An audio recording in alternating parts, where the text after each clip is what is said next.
There's a great pain in losing her. No other pain even come close. If you even tried to conflict it upon yourself, you wrapped up so much of yourself into her, for better or for worse. And now without her, what's the point, right? You thought she was your one and only, and now life has different plans. To escape, to go into the past and change things, I wonder why she couldn't just see the way you saw the relationship, your life together, and yourself. So where does this leave you? Broken, torn to shreds. But I promise you, there is a way toward a better life with her. The path isn't easy to walk, but it is proven. So if that is enough for you, then let's get started. My name is Josh Hudson, by the way, a licensed therapist with a decade of experience helping men get the woman back they love. And I found a way to do so that is twice as effective than when I practiced traditional marriage counseling. And at this point, I've saved hundreds of marriages to prove it. Now I'm gonna lay out a linear game plan for you to follow step by step that I've used with every client that I work with. Now this first one is what I call leaning in, not out. You see, it makes sense that whenever you experience pain, you should avoid it, right? Otherwise, you are masochistic or stupid.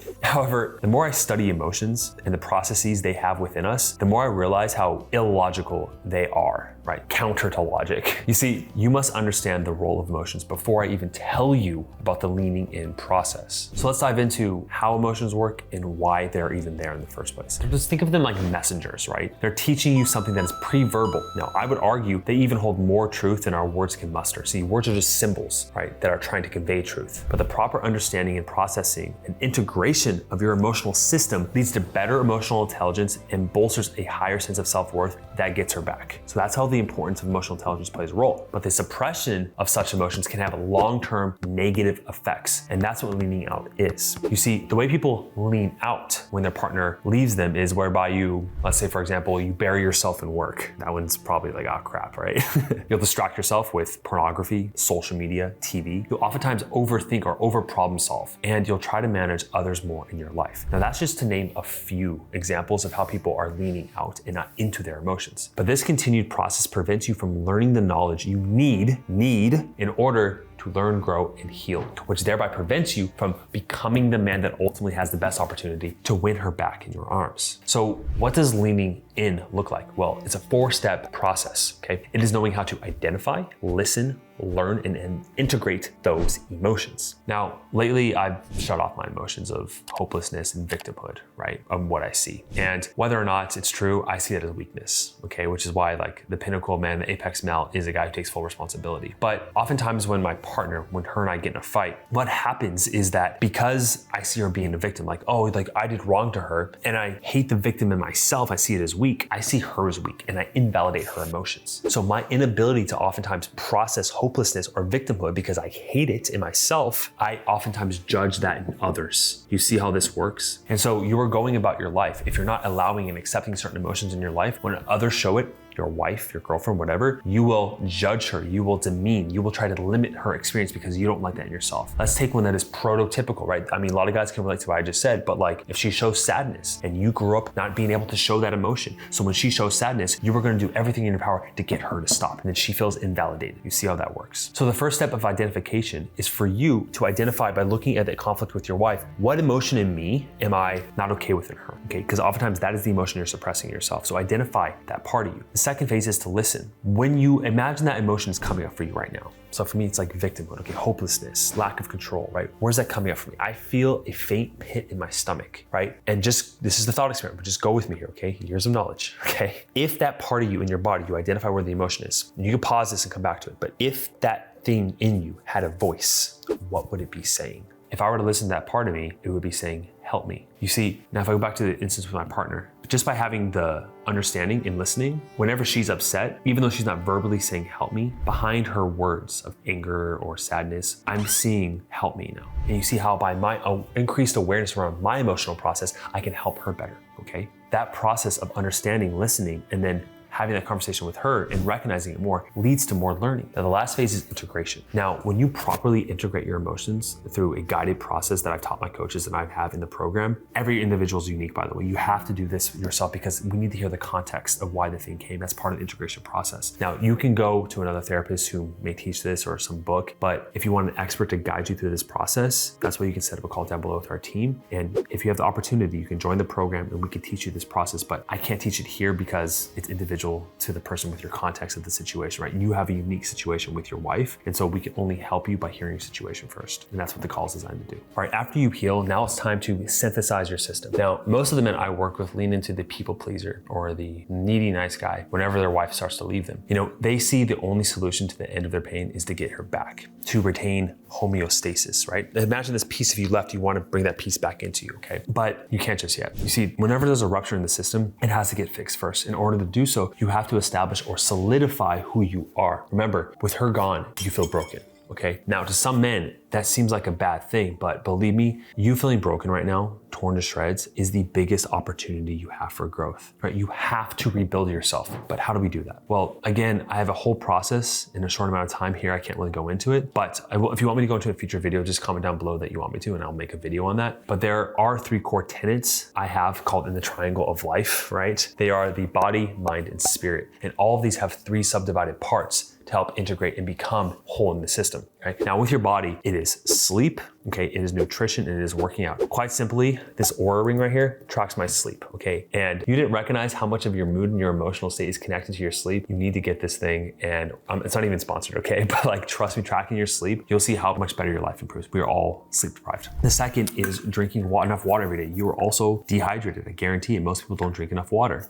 And the third thing is weightlifting, which is like, if you're not weightlifting 3 to 4 times per week and developing your body, even if it isn't for the, like, it's cool to look in the mirror, my mirror's over there. It's cool to look in the mirror and see like, oh man, I have a nice body, and like, it feels good, but you're also developing internal traits in yourself. Again, like discipline. And I know with most guys, they used to have this. They used to be athletes. I work with a lot of guys in our program here, military athletes, like they were in such great shape, but they just let things go. And your fitness is not so much about the body physically, aesthetically that you have. It is adhering to this idea that you take care of yourself. That is self-love. You see what I mean, okay? When it comes to food, just remove as much sugar as possible, man. There's just too much sugar in our diet, especially American diet. Okay, now with the mind, the things here are the values and the boundaries, okay? Now with your values, there's a website called Jeffrey Scott 200 Core Values. You just type that into Google. And the exercise I do with my clients in the program is I have them just visualize this list, take out the top 15 values, start to scratch one out until you have the top 3 values, and then put those values into your phone so you can see it every single day. And it subconsciously reminds you of the man you're trying to be, right? For me, it is I am a confident, compassionate, disciplined leader, okay? Those 3 qualities, those values are most inherent to my core being. Now, values are those signposts of how to act and behave, right? If you're in situations and you feel ambiguous, you're not sure what to decide, you have that indecisiveness, which she doesn't feel safe if you are. Your values are telling you exactly what to do in that moment. And the man that she wants knows who he is and knows what he wants, which leads into establishing those boundaries. Once you have your values, you know how to establish those boundaries verbally or through your actions. What's okay, what's not okay, all right? So the man that she loves and respects knows those values. If I was just to give a quick little story about this, one of the group calls I did recently, the wife reached out to her old high school boyfriend, right? And she was just reconnecting with him, but she was open about it. And she was like, oh yeah, I'm just connecting with him. We're just friends, okay? We're just friends. I'm just reconnecting about old times, blah, blah, blah. And even one time, she invites him in to the room while they're talking. So you meet him, like it's nothing, I'm not hiding anything. Talks to the guy, he's like, yeah, he's a normal guy. He's like, I don't know what to do because if I try to cut off this relationship with her, like I feel like she's gonna be pissed off. I might push her into his arms. So I'm just kind of letting it happen. And I'm looking around the group, right? Ready to drop my wisdom. And I'm like, look, man, just answer me this. Don't even think about it, just yes or no. Does it bother you that she's talking to him? He goes, yes, great. Let's just establish that we decided that right there, that internally you feel discord knowing this thing is happening, right? It just doesn't feel right. The intuition tells you it's right?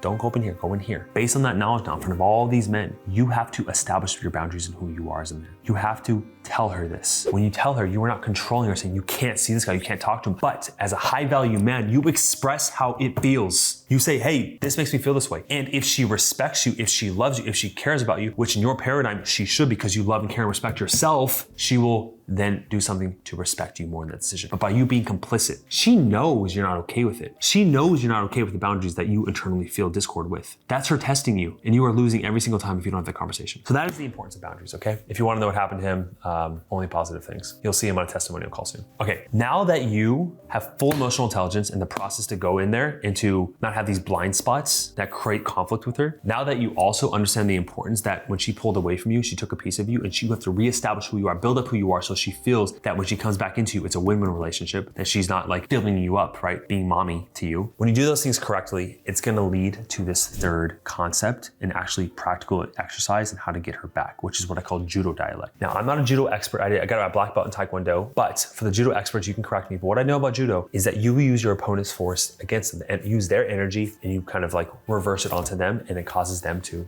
fall over and get hurt and you win the battle. Probably didn't articulate that the best way, but I know you get the point. So what does this look like practically in getting her back? Now, this is only gonna refer to guys usually who their wife has moved out or no contact. You can do this if you're in the same home. And then the way this will apply, just try to think of it in terms of creating more space with her as much as possible within the home. I have a whole video on how to have space within the home. It's literally right, I posted it today. So when time you get this, just type in how to get more space within the home in the YouTube channel, you'll see it. So in judo, I imagine you're not the one that's gonna be attacking if you're using their body weight against them. So you're gonna sit there, right? And then she's gonna come to you eventually. And this is a common pattern I see, is that as soon as the guys in the program, as soon as they truly disconnect and untether from their wife, start focusing on themselves, having their own life, learning to be okay without her, that natural curiosity is a byproduct from her. She has to know what's going on, because here's what happens. Imagine you with your kid, right? When they're a little kid. If you have a little child now, you understand this, take them to the park, or you had a child, they're older now, but when they were a kid, if you take them to the park, you'll see that they go to the playground and you'll be sitting on a park bench. Now, most times they're not gonna be looking at you, they're gonna be playing,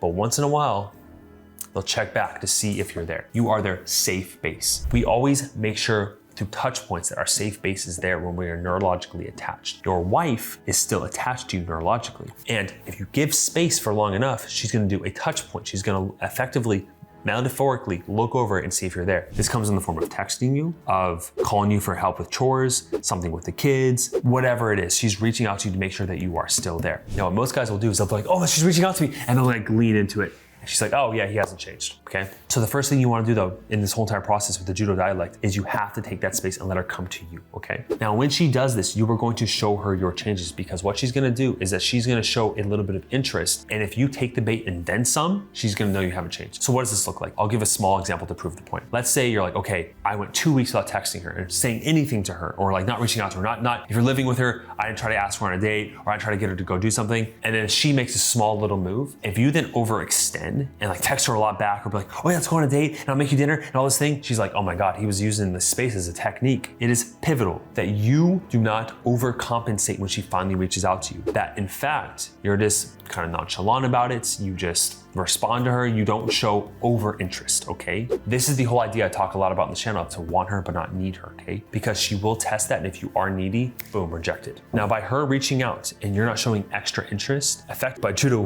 language, you are taking her and you are flipping her on her back, and there she is on the floor. Maybe that's not the best analogy, because I feel like you're attacking her. You're not really attacking her, but you're sweeping her off her feet. Oh, that's a good one, Josh.